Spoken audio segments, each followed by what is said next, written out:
Halo semua, Assalamualaikum warahmatullahi wabarakatuh. Perkenalkan, kami dari kelompok 11. Di sini kami akan menjelaskan tentang peran generasi milenial dalam mewujudkan kesuksesan melawan pandemi COVID-19. Nah, di sini kita mengetahui bahwa dunia saat ini telah dihebohkan dengan adanya COVID-19 atau biasa disebut coronavirus. COVID-19 merupakan akronim dari Coronavirus Disease 2019 atau dalam bahasa Indonesia adalah penyakit coronavirus 2019.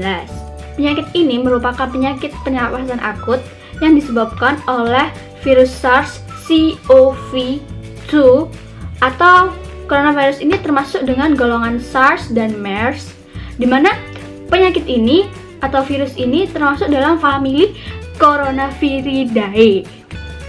Nah, Kementerian Kesehatan memaparkan terdapat beberapa definisi orang yang berkaitan dengan COVID-19. Nah, kalian pernah dengar apa itu ODP, apa itu PDP?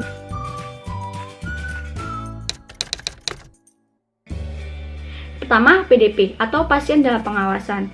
Nah, PDP ini merupakan orang yang bergejala panas lebih dari 38 derajat Celcius, pilek, pneumonia, entah itu berat atau ringan, terus pernah memiliki riwayat perjalanan dari wilayah atau negara yang terjangkit dengan virus corona ini. Selain itu, petugas kesehatan yang sakit dengan gejala sama setelah merawat pasien infeksi saluran pernafasan atau ISPA, berat yang tidak diketahui penyebab atau etiologi penyakitnya, tanpa memperhatikan tempat tinggal atau riwayat pergi, dan memiliki kontak fisik langsung dengan orang yang positif COVID. Terus yang kedua ada ODP atau orang dalam pemantauan.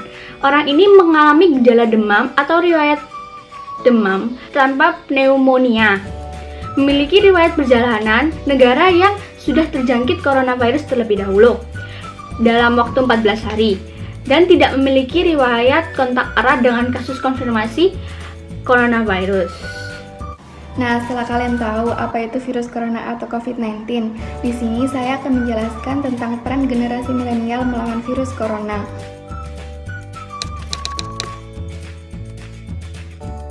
Yang pertama, generasi milenial bisa berdonasi secara online untuk bisa membeli makanan atau sembako bagi masyarakat yang kurang mampu atau memberi uang untuk membeli APD alat pelindungan diri bagi tim medis di rumah sakit seperti contoh berikut ini.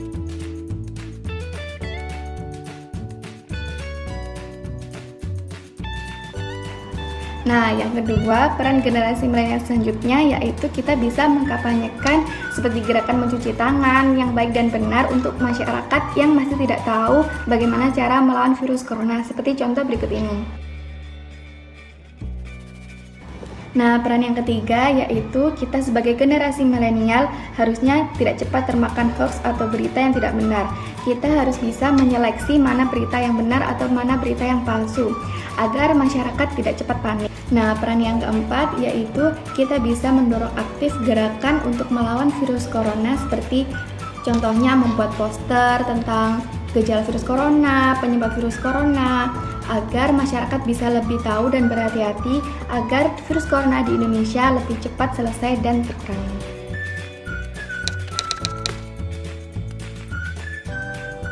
Dengan terjadinya pandemi virus SARS-CoV-2 dikenal lebih dengan COVID-19, terdapat beberapa dampak yang dirasakan dari berbagai bidang di dunia.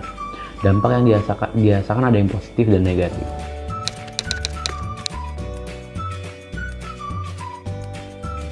Dilihat dari negatif yang pertama dulu.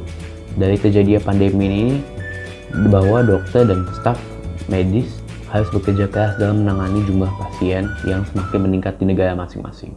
Dalam hal ini, ketersediaan alat medis seperti APD dan masker menjadi tinggi permintaannya hingga terjadi kekurangan alat tersebut yang mengakibatkan korban jiwa di kalangan dokter dan staf medis karena kurang memadainya alat yang dapat digunakan.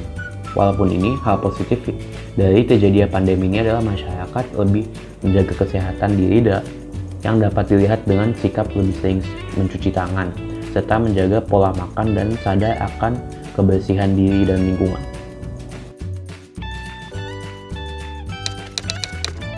Dampak yang dapat dirasakan di bidang politik dengan negara-negara lain yang menerapkan lockdown agar menekan resiko penularan virus corona dalam masyarakatnya. Lockdown ini sudah diterapkan oleh beberapa negara seperti Tiongkok, Italia, Prancis, dan lain-lain. Ada dampak yang tidak diduga, yaitu adalah reaksinya keegoisan dalam masyarakat yang membuat mereka menimbun persediaan penting seperti masker dan hand sanitizer. Kemudian dijual dengan harga yang lebih dari batas normal. Di Indonesia, pemerintah mengeluarkan ketentuan di pasal 29 ayat 1 junto pasal 107 UU nomor 7 tahun 2014 tentang perdagangan dengan ancaman maksimal penjara 5 tahun dan denda 50 miliar. Diketahui bahwa ada kontroversi juga mengenai pembebasan bersyarat narapidana sesuai dengan PP nomor 99 tahun 2012. Banyak yang menilai bahwa ini merupakan peringanan atas hukuman yang telah diberi kepada pelaku kejahatan seperti korupsi.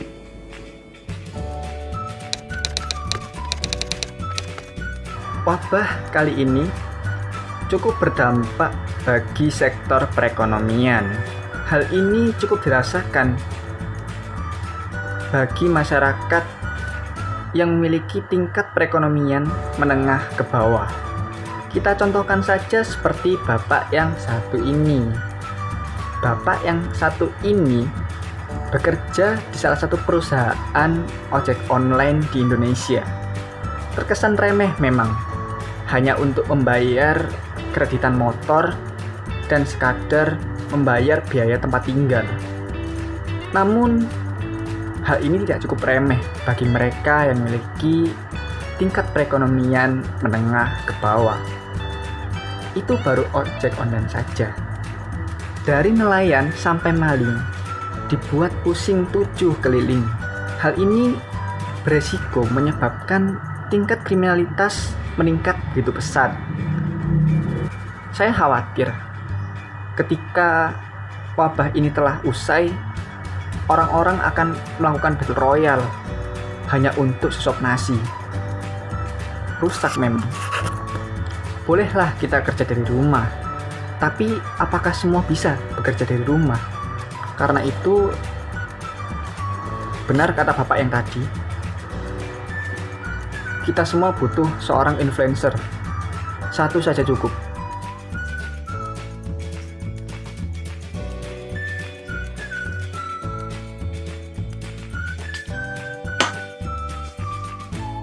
Halo semua.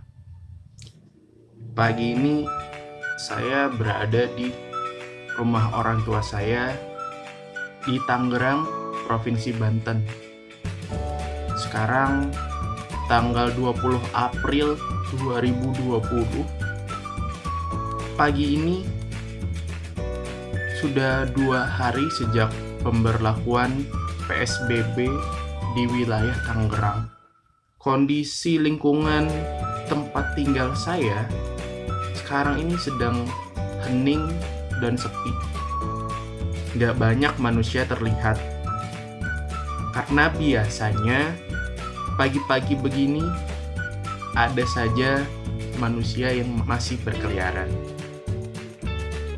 Namun sekarang para manusia tersebut berada di rumah mereka masing-masing.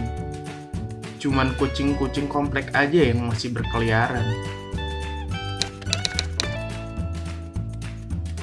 Gara-gara wabah corona, tatanan sosial budaya masyarakat kita berubah. Tata sosial masyarakat kita biasanya jika bertemu orang akan bertegur sapa, salaman, cipika-cipiki, dan memberikan senyuman hangat. Namun, akibat adanya wabah corona, kita tidak bisa melakukan hal tersebut untuk mengurangi kontak fisik. Yang biasanya salaman, jadi nggak bisa. Yang biasanya cipika-cipiki apalagi. Yang biasanya senyum, sekarang ketutupan masker. Nggak cuman itu. Kebiasaan berkumpul seperti arisan, nongkrong, beribadah, undangan kawinan, undangan sunatan, undangan ini dan itu gak bisa kita hadiri. Karena ada himbauan dari pemerintah agar tidak berkerumun dalam kerumunan yang ramai demi mengurangi penularan wabah corona. Tapi sebenarnya dampak wabah corona itu nggak negatif aja loh terhadap sosial budaya. Kita karena kelamaan di rumah mungkin mempelajari hal-hal baru. Kita jadi lebih dekat dengan keluarga. Kita bisa mempelajari skill memasak, programming, jadi lebih sering membaca, berolahraga, atau lebih sering rebahan. Biasanya orang-orang pengen banget rebahan. Sekarang kita punya banyak banget waktu untuk rebahan. Selain itu, kita juga menimbulkan budaya baru, yaitu budaya kebersihan. Kita jadi lebih sering mencuci tangan, lebih sering mandi, lebih sering bebersih rumah. Intinya kita menjadi semakin bersih. Maka dari itu, nggak selamanya wabah ini buruk. Setelah membahas dampak-dampak yang ditimbulkan oleh virus corona di Indonesia, kini saatnya kita sebagai generasi penerus bangsa memikirkan peran kita dalam melawan COVID-19. Mundur satu langkah untuk maju 2 langkah ke depan. Mundur satu langkah, kita sebagai generasi penerus bangsa sebaiknya memikirkan siapa diri kita sebenarnya.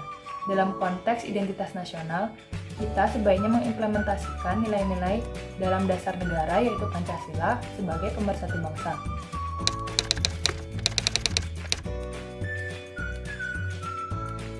Karakter-karakter yang dicita-citakan oleh pendahulu kita sebaiknya diimplementasikan dalam diri kita masing-masing. Contohnya pada sila pertama yaitu kita kembali menundukkan kepala kepada Tuhan Yang Maha Esa. Selain itu, rasa kemanusiaan kita juga dapat disalurkan dengan cara memberikan donasi kepada orang lain yang lebih membutuhkan. Sisi egoisme manusia juga semakin meningkat. Sebagian orang berbondong-bondong membeli makanan tanpa memikirkan orang lain. Sebagian lagi bersikap tak acuh tak acuh tanpa memikirkan bahaya yang ia timbulkan kepada orang lain. Rasa toleransi kita diuji oleh pandemi ini. Bagaimana kita? Mampukah kita saling bahu-membahu, mengambil peran masing-masing untuk melawan COVID-19? Selain itu, bagaimana kita menghormati pengorbanan dari para tenaga medis dengan cara diam di rumah untuk menekan laju penyebaran COVID di Indonesia? Dalam ketidakpastian dan kepanikan yang dialami oleh negara ini, salah satu peran yang dapat diambil oleh generasi muda adalah dengan cara sebagai media penyalur informasi yang dapat berguna selama pandemi ini berlangsung di Indonesia. Selain itu, kritik yang diberikan kepada pemerintah juga sangat penting dalam rangka mengevaluasi kinerja pemerintah untuk melawan COVID-19.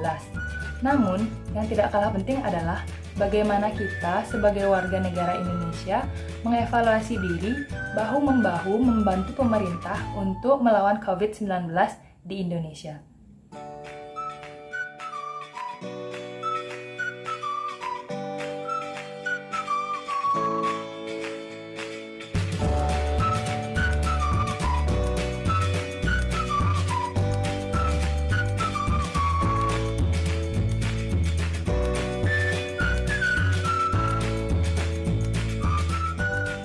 Sampai jumpa.